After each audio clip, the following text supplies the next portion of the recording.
Hi, special parents. I wanted to talk today about the stages of grief as they pertain to autism. So whether it's a new diagnosis or just an ongoing experience of the symptoms of a diagnosis or, external variables, right, at work that may make life more challenging for our kiddos and for us as parents. So the stages of grief were originally written in some sort of consecutive order, right? And those stages are denial, anger, bargaining, depression, and acceptance. Hopefully, our goal here together and maybe what we can support each other through is getting to a place of acceptance. And when you're there, trying to stay there longer, right? So trying to shorten the other stages of grief rather than judging them, rather than worrying about, am I regressing? I was in a good place and now I'm back to anger, etc. Right? How long can we stay in acceptance? How long can we stay there? And how quickly can we get through the other less comfortable, less adaptive stages of grief? Let's talk about each stage. Denial, self-explanatory, and not for everybody. Not everybody does a lot of denial, right? Denial can look like, let's talk about the diagnosis stage, right? So, I Googled that doctor and, they got terrible reviews. They don't know what they're talking about. Or, our Billy doesn't look like little Johnny who has autism down the road, so it's not autism. And other sort of stories and logical fallacies we tell ourselves because of grief. You may have a point. Not all doctors are perfect. Not all diagnoses are 100%. Not all, right? So I'm talking about in the context of grieving. The reason the denial is happening is because we're in grief, right? That doesn't mean don't question things. You guys are parents. I always say parents know best, right? So the instinct that you have as parents is more powerful than anything on the planet in terms of love and spirit and evolution and biology, right? So I'm not here to tell you when you've denied something, that doesn't mean you're always in denial. Denial is, in the context of grieving, denial is, I don't want to hear this right now, and here's what I'm going to tell myself to make sure that I don't have to confront the grief, right? Not all parents experience that. A lot of times, this is a perfect example of how things don't necessarily happen in order. A lot of times acceptance will hit you first or hit someone first. Especially with the little ones who may have an intense symptom set of a lot of emotional upheaval and severe tantrums and delayed language and or self-injurious behavior. Having a label put on that may move you right to acceptance, may have a burden lifted off your shoulders. That doesn't mean you'll never be angry. That doesn't mean you'll never be depressed, but you may experience a huge weight. It's not uncommon, especially, people who get a diagnosis later in life. I've heard that's true for them in some cases. A weight is lifted off their shoulders. So in the context of parents, maybe it's okay. It's, I haven't failed my child. I am not, upsetting my child. It has an explanation, right? That maybe moves you to acceptance quicker, right? Like a gift of knowledge. Okay. Anger. We all know what anger is and what it feels like. Anger, I feel like, coincides with depression, or it overlaps with depression sometimes as well. But the idea of anger, let's say with the diagnosis, with the initial learning process, right? Anger could be directed at yourself. For mothers, it could be, I should have done this and this and this differently when I was pregnant. That's anger against self, right? That's really negative self-talk and blame is linked with anger. Anger could be, I'm angry at my spouse for putting off this diagnosis, and we could have maybe, reversed it or some symptoms been alleviated by now, if only my spouse was on board. Just lashing out in your mind and in your emotions. Angry at, it could be later in life. It could be the schools. It could be the daycare. It could be chemicals. You're mad at the way the world is and the different things that, you think that might be related to the etiology of autism. I'm not here to speak on that because I'm not an expert on that, but some parents are very angry about what the possible causes, the root of those. But whatever anger is and whatever purpose it serves, more often than not, it keeps you stuck, right? If it's not serving a purpose, and if it's part of the grieving, if you're angry in relationship to the grief, we need to look at that, okay? Bargaining, I feel there's some overlap with denial and bargaining. Bargaining isn't as self-explanatory, so I'll take a minute to discuss that. Bargaining is a sort of cognitive dissonance. It's a sort of, it's like any logical fallacy. You tell yourself that if only this, then that. Okay, so you find, let's take it in the context of initial diagnosis. I'm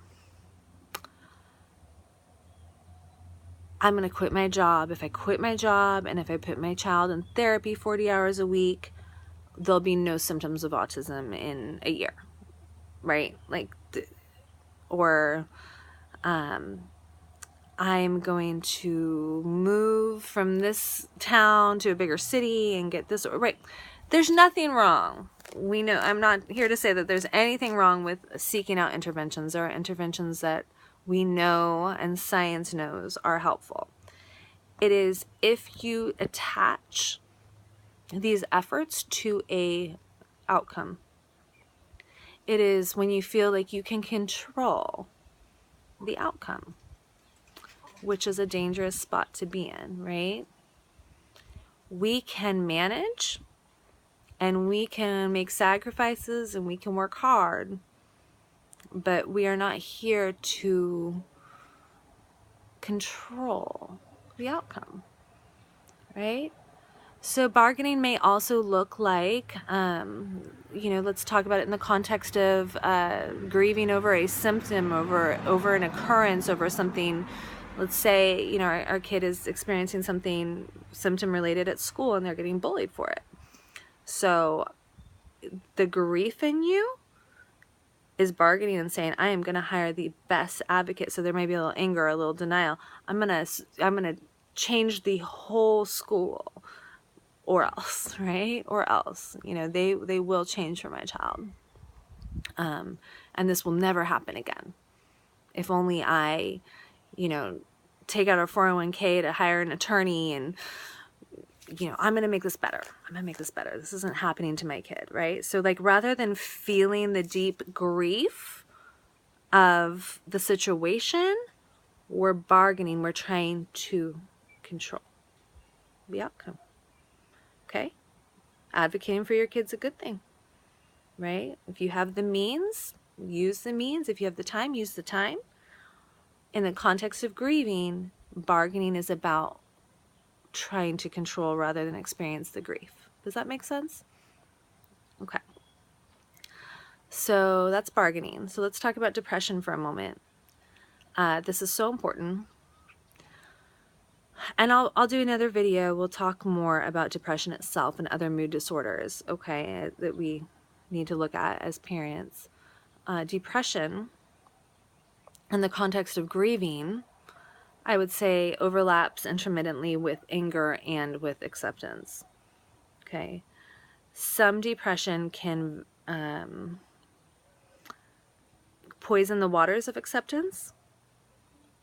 And by that I mean it can look like a lot of passivity and a lot of exhaustion and giving up.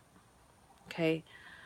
I will go into more details about that in a later video. But we all sort of know what depression is. Depression presents in a lot of different ways. It can present in a loss of interest in things that made you happy, that made you feel like you.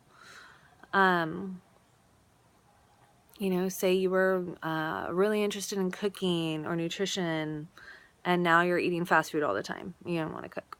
Say you were interested in fitness, and that's done. That you just don't have the energy. You were interested in crafting, and now you don't feel creative or inspired at all anymore.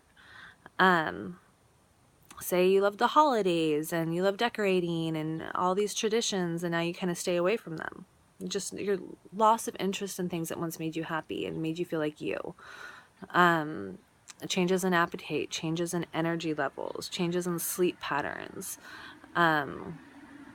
All these things can have a ripple effect in other important areas in your life, y'all. So you need to listen to yourselves, listen to the depression, know where the depression begins and ends, and where you begin and end.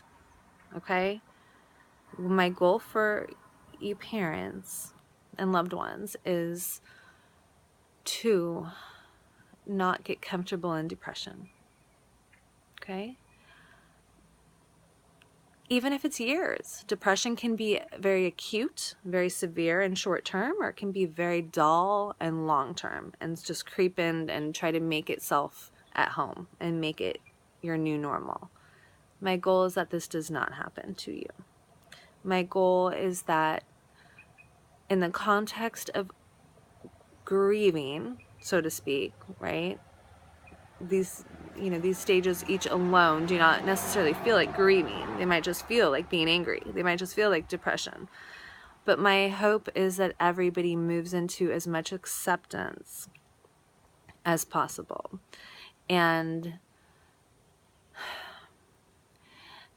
we'll take a moment to talk about acceptance and how it contrasts from these other stages of grief and different behaviors and moods that, and phenomenon of these stages. Acceptance is, this is my life now. This is my life. My kid has autism and brown hair, right? Or my kid is, an artist and born in February. Whatever. It's just part of who your child is, part of their story. That doesn't mean, we judge whenever these other things come up. It just means now we're in acceptance. Something that was scary and threatening, and a challenge, the autism, is now just part of our story. And it's normal. And for us, it's who we are. It's who our family is.